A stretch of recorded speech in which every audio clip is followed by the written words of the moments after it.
So, few people have requested a video for the wiring of this unit into that heater. Currently the pond is at, I've set it at 13.5 degrees, it's 13.4, only because I'm just doing a little bit of a water fresh up. So, let me dry that off. Just to explain you the wiring, you've got your live feed coming in, that goes into your flow switch. Basically the flow switch is like a paddle, and as soon as your flow comes it presses the paddle to engage the switch. The switch up there, you can see, goes all the way in there, so that little bit of foam makes it easier to engage the switch, if that makes sense.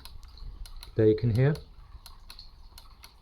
So just a little bit of foam to help with a lower flow rate, so you don't have to have, like, don't know, your Vari flow on like 70 or something like that, otherwise it's like a water park for the fish.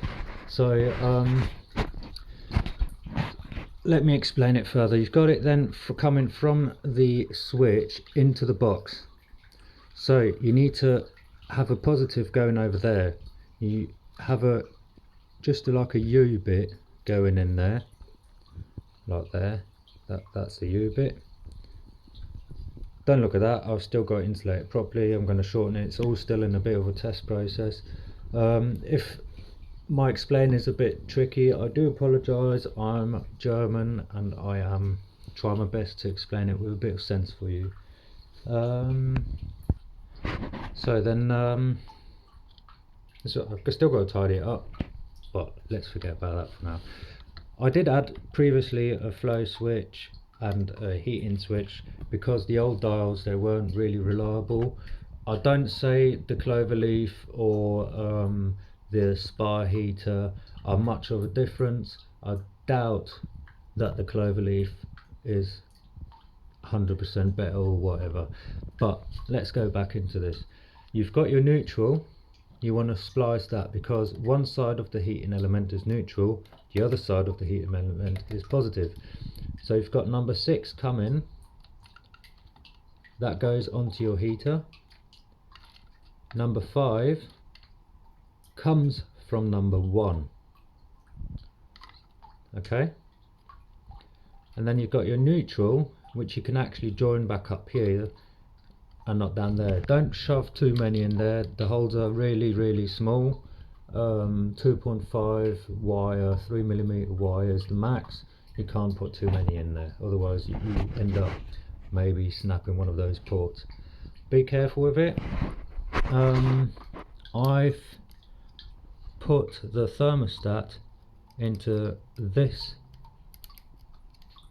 hole just because that one is too close to the heating element again. I didn't want inaccurate readings. I've not tested it, but I think it was like 0.5 degrees different or something like that. So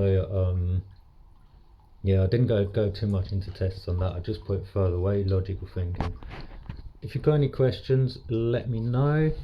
If you want to know how these are wired up, let's go. That one basically goes onto the heating element, positive, neutral to neutral, flow switch positive to flow switch positive, flow switch light negative again to negative. Doesn't matter which negative, negative is negative.